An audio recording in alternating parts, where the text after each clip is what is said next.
بالله من الشيطان الرجيم بسم الله الرحمن الرحيم سبحان الذي أسرى بعبده ليلا من المسجد الحرام إلى المسجد الأقصى الذي باركنا حوله لنريه من آياتنا إنه هو السميع البصير۔ آج ہماری تقریر کا عنوان ہے معراج کا پیغام۔ اللہ کے رسول صلی اللہ علیہ وسلم نبوت کے 12ویں سال میں داخل ہوئے اور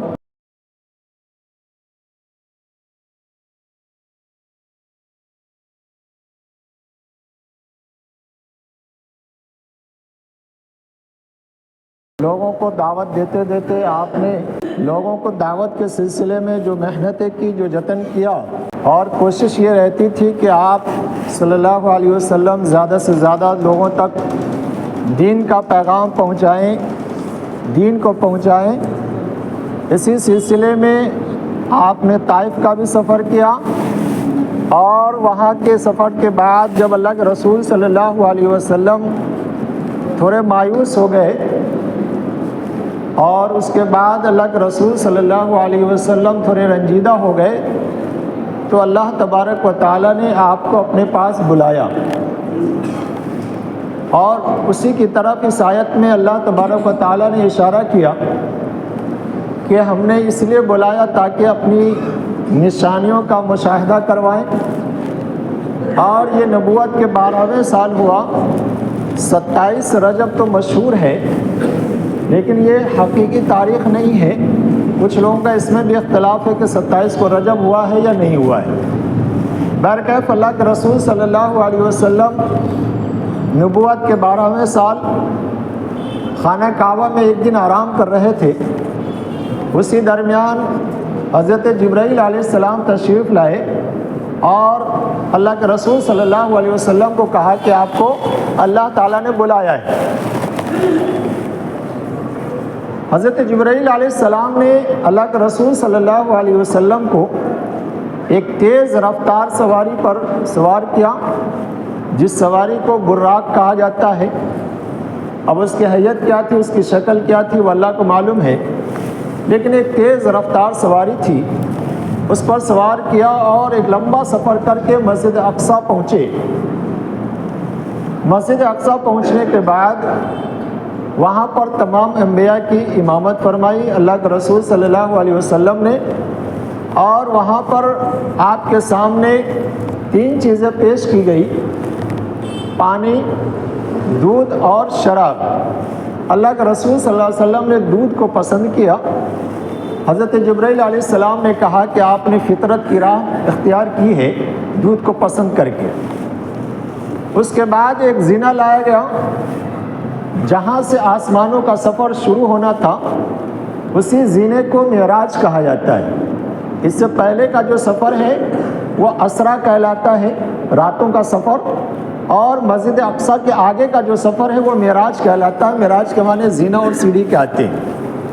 وہاں سے حضرت جبرائیل علیہ السلام اللہ کے رسول صلی اللہ علیہ وسلم کو لے کر نکلے، پہلے آسمان پہ پہنچے، دروازہ کھٹکھٹایا۔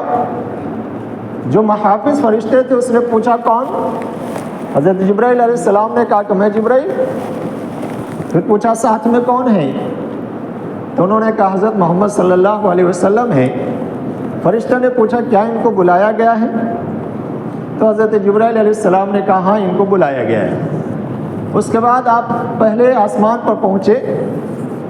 پہلے آسمان پر اللہ کے رسول صلی اللہ علیہ وسلم کی ملاقات حضرت آدم علیہ السلام سے ہوئی، تعارف پیش کیا گیا، اور اس کے بعد اللہ کے رسول صلی اللہ علیہ وسلم نے دیکھا کہ حضرت آدم علیہ السلام کے دائیں جانب ایک بڑی ذریت بیٹھی ہوئی ہے اور بائیں بھی ذریت بیٹھی ہوئی ہے۔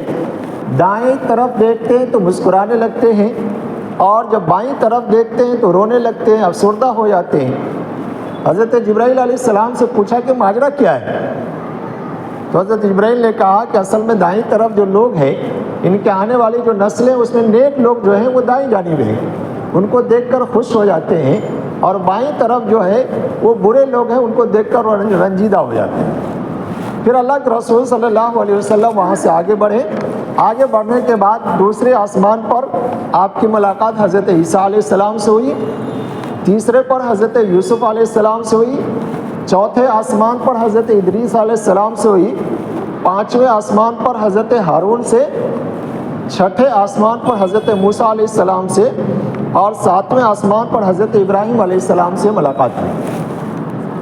ہر آسمان پر جب بھی داخل ہوتے فرشتے سوال و جواب کرتے اور ان کو بتایا جاتا کہ حضرت محمد صلی اللہ علیہ وسلم ہمارے ساتھ میں ہیں. تمام انبیاء سے ملاقاتیں کروائی گئیں اور اسی سفر میں پھر اللہ کے رسول صلی اللہ علیہ وسلم کو مختلف لوگوں کے حالات کا مشاہدہ کروایا گیا, جنت اور جہنم کی سیر بھی کروائی گئی. اللہ کے رسول صلی اللہ علیہ وسلم کو جب مختلف لوگوں کے حالات کا مشاہدہ کروایا گیا تو اس میں آپ نے بہت ساری چیزیں دیکھی. دو چار چیزیں آپ کے سامنے پیش کی جائے گی. آپ صلی اللہ علیہ وسلم نے دیکھا کہ کچھ لوگ ایسے ہیں جن کے کپڑوں پر آگے اور پیچھے پیوند لگے ہوئے ہیں اور وہ جانوروں کی طرح گھاس کھا رہے ہیں, گھاس چر رہے ہیں. حضرت جبرائیل علیہ السلام سے اللہ کے رسول نے پوچھا کہ کون لوگ ہیں, آخر یہ کیفیت کیسے پیدا ہوئی؟ تو حضرت جبرائیل علیہ السلام نے کہا یہ وہ لوگ ہیں جو اپنے مال سے زکوٰۃ اور خیرات نہیں نکالتے تھے. تو وہاں پر بالکل ایسی شکل بنا دی گئی گویا یہ گھاس چر رہے ہیں. پھر آگے بڑھے تو اللہ کے رسول صلی اللہ علیہ وسلم نے دیکھا کہ کچھ لوگوں کے ہونٹ اور ان کی زبانیں کینچی سے کاٹے جا رہے ہیں. تو اللہ کے رسول صلی اللہ علیہ وسلم نے پوچھا حضرت جبرائیل سے کہ یہ کون لوگ ہیں, ان کو کیوں یہ سزا دی جا رہی ہے؟ حضرت جبرائیل علیہ السلام نے کہا کہ یہ وہ بے زبان بے لگام مقرر ہیں جو اپنی زبان کے ذریعے لوگوں کے درمیان فتنے پھیلاتے تھے اور فساد پھیلاتے تھے, اس کی وجہ سے ان کو یہ سزا دی جا رہی ہے. پھر آگے بڑھے تو اللہ کے رسول صلی اللہ علیہ وسلم نے دیکھا کہ کچھ لوگوں کے ناخن تانبے کے ہیں اور ان ناخنوں سے اپنے وہ چہرے کو اور اپنے سینے کو نوچ رہے ہیں. اللہ کے رسول صلی اللہ علیہ وسلم نے جب پوچھا کہ یہ کون لوگ, ان کو کیوں یہ سزا دی جا رہی ہے, تو حضرت جبرائیل علیہ السلام نے کہا یہ وہ لوگ ہیں جو دوسروں کے اوپر غیبت کیا کرتے تھے, دوسروں کی برائیاں کیا کرتے تھے, ان کو یہ سزا دی جا رہی ہے. پھر اللہ کے رسول صلی اللہ علیہ وسلم نے دیکھا کہ کچھ لوگوں کے پیٹ بالکل گھڑوں کے مانند ہیں اور اس میں بالکل سانپ بھرے ہوئے ہیں. حضرت جبرائیل علیہ السلام سے جب پوچھا گیا کہ یہ کون لوگ ہیں, تو حضرت جبرائیل علیہ السلام نے کہا یہ سود خور لوگ ہیں جن کی یہ سزا دی جا رہی ہے. اس طرح بعض عورتوں کو اللہ کے رسول نے دیکھا کہ ان کو سینے کے بل لٹکا دیا گیا ہے. اس کے بارے میں جب سوال کیا گیا تو حضرت جبرائیل علیہ السلام نے کہا یہ وہ عورتیں ہیں جو شوہر کو چھوڑ کر غیر مرد سے تعلقات قائم کرتی تھیں, اس کی وجہ سے ان کو یہ سزا دی جا رہی ہے. مختلف لوگوں کے حالات آپ کو دکھائے گئے اور اس کے بعد حضرت جبرائیل علیہ السلام اللہ کے رسول صلی اللہ علیہ وسلم کو لے کر سدرۃ المنتہا تک پہنچے. سدرۃ المنتہا وہ مقام ہے جہاں کے آگے عرش اور اللہ کا مقام ہے, رب ذوالجلال کا مقام ہے. وہاں جا کر حضرت جبرائیل علیہ السلام نے کہا کہ اللہ کے رسول اب اس سے آگے آپ کو اکیلے جانا ہے, اس سے آگے میں نہیں جا سکتا. شیخ سعدی رحمۃ اللہ علیہ نے فارسی میں بڑا اچھا اس کو جملہ استعمال کیا ہے, مجھے تو فارسی کا شعر یاد نہیں لیکن اس کا ترجمہ بتا دیا. حضرت جبرائیل نے کہا کہ اگر اس سے ایک قدم بھی آگے بڑھا تو میرے پڑ جو ہے جل کر راکھ ہو جائیں گے. چنانچہ اللہ کے رسول صلی اللہ علیہ وسلم اس کے بعد سدرۃ المنتہا کے بعد اکیلے آگے بڑھے اور جا کر اللہ تبارک و تعالیٰ سے آپ کی ملاقات ہوئی, ہم کلامی کا شرف حاصل کیا اور اس کے بعد اللہ تبارک و تعالیٰ نے آپ کو بطور تحفہ چند چیزیں عطا کی. اس میں پہلے نمبر پر ہے 5 نمازیں یہ عطا کی گئی. سورہ بقرہ کی آخری 2 آیات. نمبر 3 شرک کے علاوہ جتنے بھی گناہ ہیں ان گناہوں کی معافی کا اعلان کیا گیا. اور چوتھے نمبر پر اگر کوئی نیکی کا ارادہ کر لیتا ہے تو اس کے لیے 1 نیکی لکھی جاتی ہے اور اگر وہ نیک کام کر لیتا ہے تو 10 نیکیاں اس کو لکھی جاتی ہے اس کے لیے، اور اگر کوئی برائی کا ارادہ کرتا ہے تو اس کی برائیاں نہیں لکھی جاتی، اگر وہ برا کام کر لیتا ہے تو صرف اس کے حصے میں ایک برائی لکھی جاتی ہے۔ یہ 4 چیزیں اللہ کے رسول صلی اللہ علیہ وسلم کو بطور تحفہ اللہ تعالیٰ نے آپ کو دیا۔ وہاں سے واپسی کے وقت 6 آسمان پر اللہ کے رسول صلی اللہ علیہ وسلم کی ملاقات حضرت موسیٰ علیہ السلام سے ہو گئی۔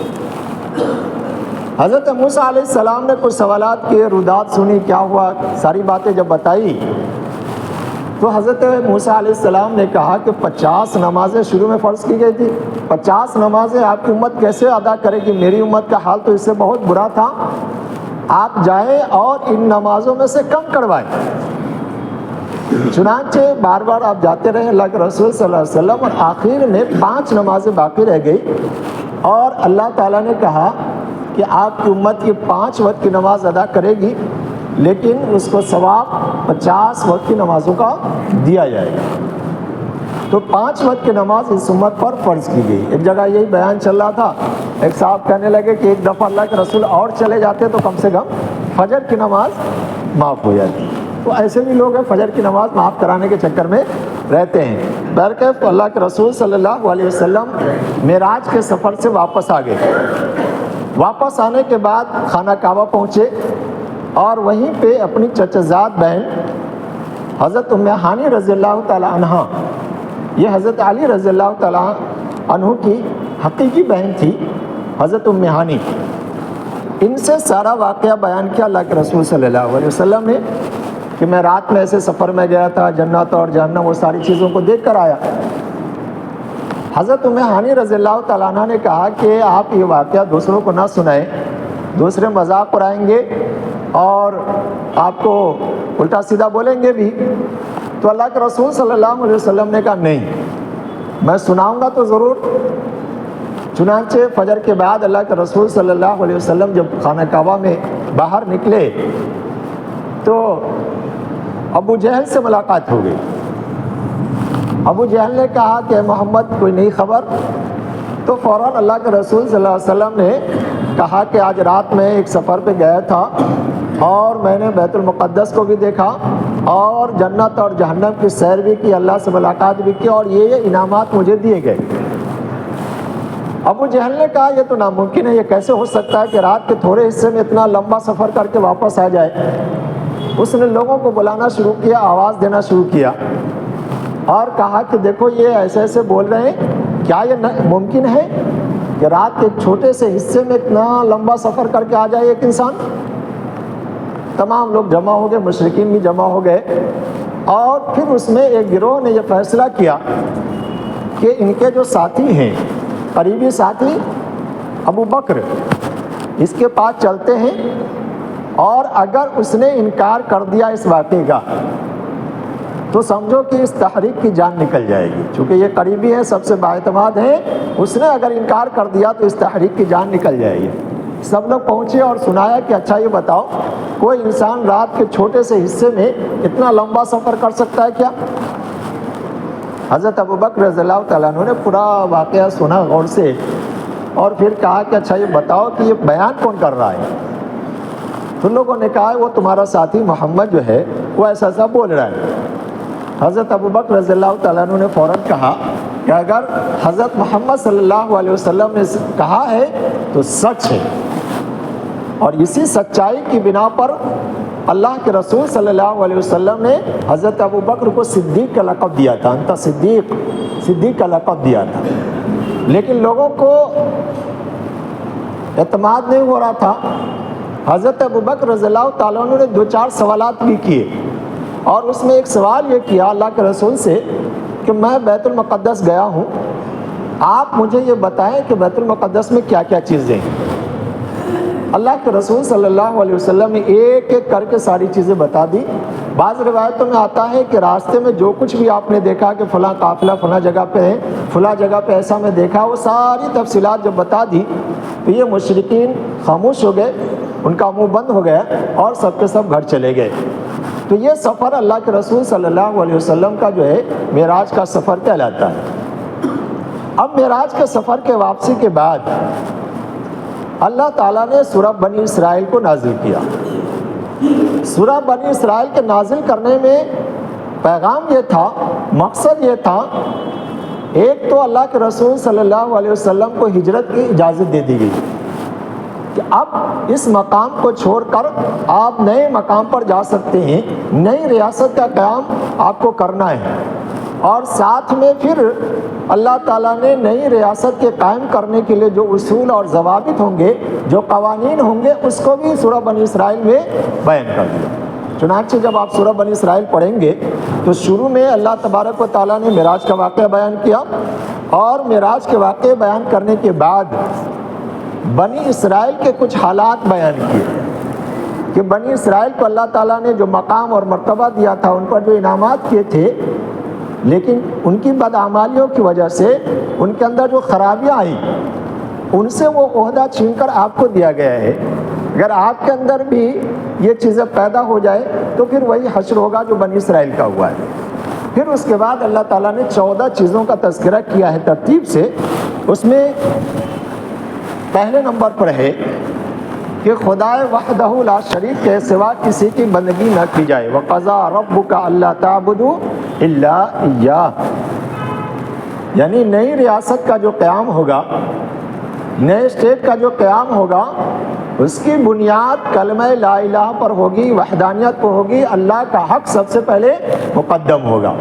وہاں شرک نام کی چیز نہیں ہوگی، شرکیہ اعمال وہاں نہیں کیے جائیں گے، اللہ کی صرف عبادت کی جائے گی، اللہ کا قانون وہاں نافذ ہوگا۔ پہلے نمبر پر یہ بتایا گیا۔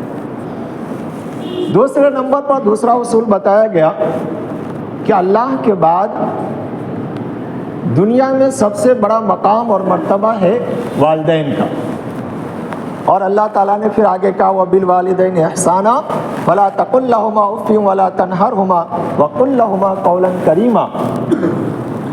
اس آیت کے ذریعے اللہ تعالیٰ نے والدین کے حقوق کو بیان کیے کہ جب بڑھاپے کی عمر میں پہنچ جاتے ہیں، بہت سارے کام اس سے ایسے سرزد ہوتے ہیں جو انسان تصور نہیں کر سکتا، ان کی زبانیں پھسل جاتی ہیں، ان کا دماغ کام نہیں کرتا، بہت ساری باتیں ایسی بول جاتے ہیں، ان کے ساتھ حسن سلوک کا رویہ کرنا، اور پھر اللہ نے کہا انہیں اف تک نہ کہو، اور جب بات کرنی ہو تو ادب سے بات کرو۔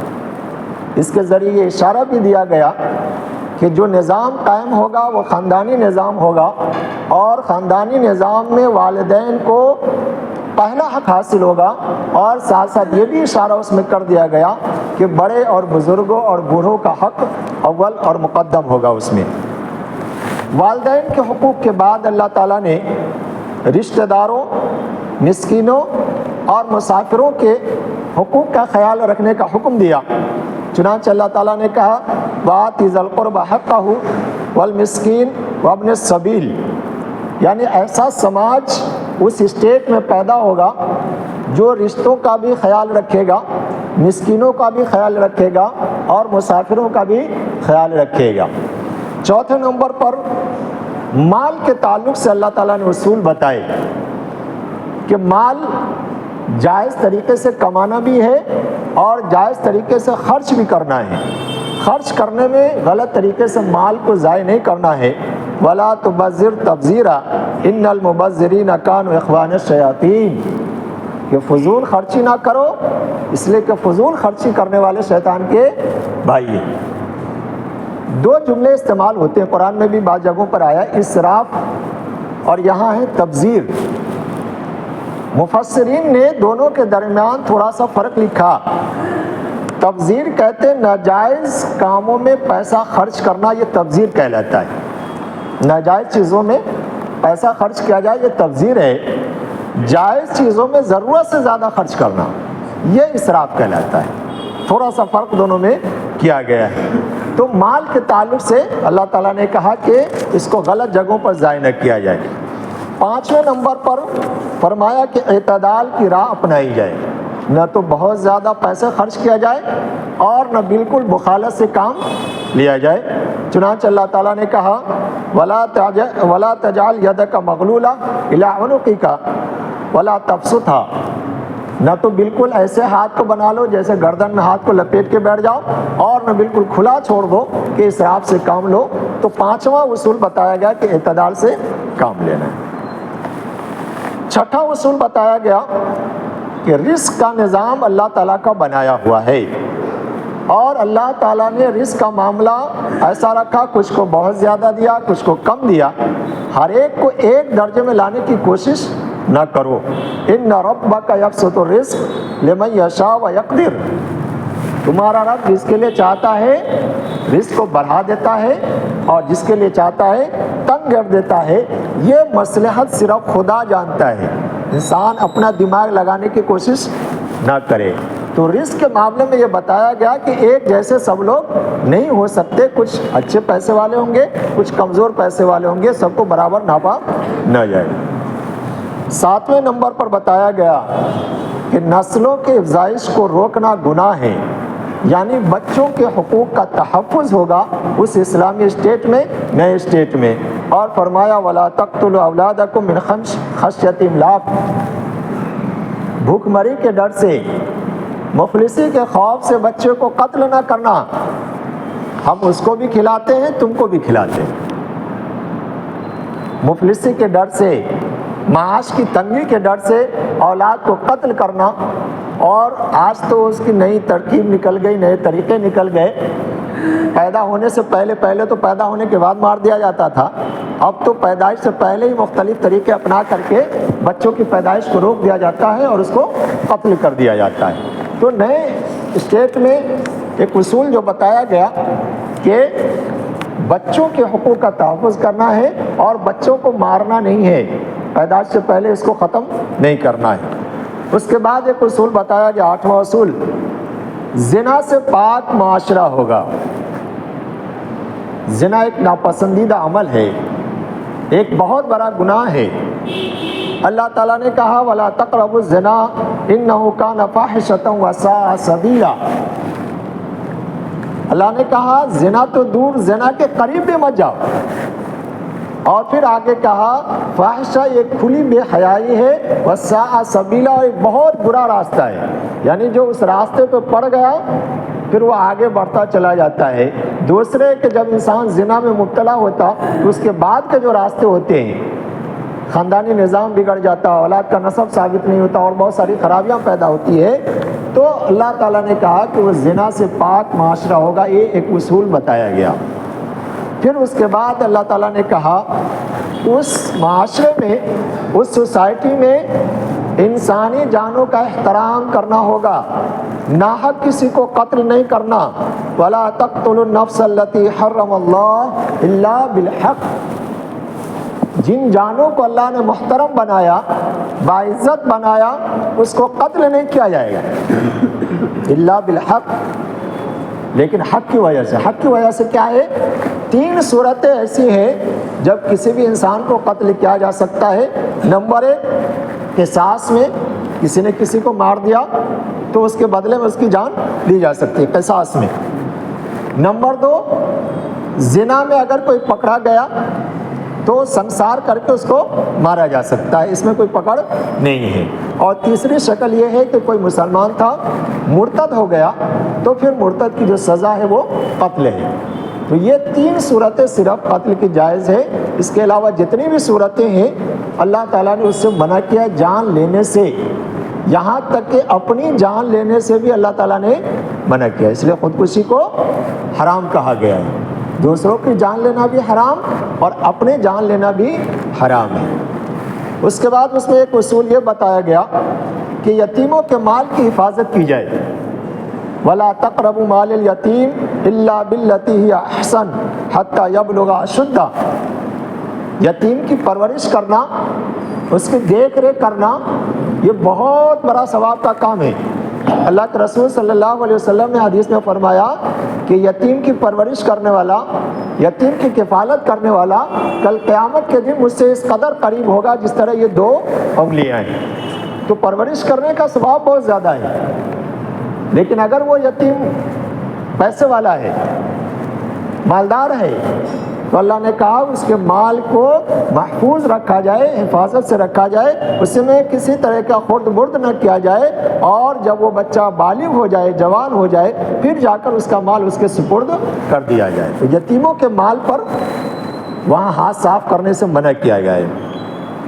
ایک اصول اور بتایا گیا، عہد و پیمان کو پورا کیا جائے گا۔ وَأَوْفُوا بِالْعَهْدِ إِنَّ الْعَهْدَ كَانَ مَسْئُولًا، وعدے کو پورا کرو، اس لیے کہ ان وعدوں کے تعلق سے تم سے سوال کیا جائے گا۔ پھر تجارت کے تعلق سے اللہ تعالیٰ نے ایک اصول بیان کیا، ناپ تول میں کمی بیشی نہ کرو۔ وَأَوْفُوا الْكَيْلَ إِذَا كِلْتُمْ وَزِنُوا بِالْقِسْطَاسِ الْمُسْتَقِيمِ، جب تولنے لگو تو بہتر طریقے سے تولو، برابر برابر تولو، اور جب کسی کو دینا ہو تو اچھے ڈھنگ سے وزن کر کے دیا کرو، اس میں کمی بیشی نہ کرو۔ یہ ایک اخلاقی ہدایت بھی ہے، اور نظام بھی بتایا گیا کہ وہاں کوئی ڈنڈی مارنے والا پیدا نہ ہو۔ اسی طرح ایک اصول اور بیان کیا گیا کہ تم ایسی چیز کے پیچھے نہ پڑو جس کا تمہیں علم نہ ہو۔ وَلَا تَقِفْ مَا لَيْسَ لَكَ بِهِ عِلْمٌ، یعنی وہم اور گمان کے پیچھے نہیں چلنا ہے۔ وہم اور گمان سے سارے مسائل پیدا ہوتے ہیں، جھگڑے پیدا ہوتے ہیں۔ اللہ نے کہا وہم اور گمان کے بجائے علم کی پیروی کی جائے، حقیقت کی پیروی کی جائے گی، وہم گمان پر نہیں چلنا ہے۔ اور 14واں اصول جو آخری اصول ہے کہ زمین میں اکڑ کر نہ چلو۔ اگر تمہیں حکومت مل گئی ہے، اگر تیرے پاس پیسہ آ گیا ہے، دولت ہے، علم ہے، شہرت ہے، ساری چیزیں ہیں، لا تمشی فی الارض مرحا، زمین میں اکڑ کے نہ چلو۔ یہ سارے اصولوں کا ایک خلاصہ بھی بیان کر دیا گیا کہ نئے اسٹیٹ کا قیام ہوگا، اسلامی معاشرے کا قیام ہوگا، اور ان اسلامی معاشرے میں کن اصولوں کی پاسداری کرنی ہے، پابندی کرنی ہے، اور ساتھ میں فرمایا کہ جب یہ سارے کام ہو جائے تو کہیں ذہن میں تکبر اور گھمنڈ نہ آئے۔ اس سے تکبر اور گھمنڈ سے بھی روکا، اکڑ سے روکا۔ اور اللہ کے رسول صلی اللہ علیہ وسلم کی زندگی کو اگر ہم دیکھیں تو آپ نے تقریباً انہی اصولوں پر ریاست مدینہ کی بنیاد ڈالی، اور آپ نے انہی اصولوں پر اس ریاست کو چلایا، جس کا نتیجہ یہ تھا کہ پوری دنیا میں اسلام پھیلا اور سارے لوگ اسلام سے قریب ہوتے چلے گئے۔ آج بھی اگر ان اصولوں کی پاسداری کی جائے، پابندی کی جائے، تو ہمارا معاشرہ، ہماری سوسائٹی ایک مثالی معاشرہ اور ایک مثالی سوسائٹی بن سکتی ہے۔ اللہ سے دعا ہے کہ اللہ تعالیٰ جو باتیں کہی گئی ہے ہمیں اس پر عمل کی توفیق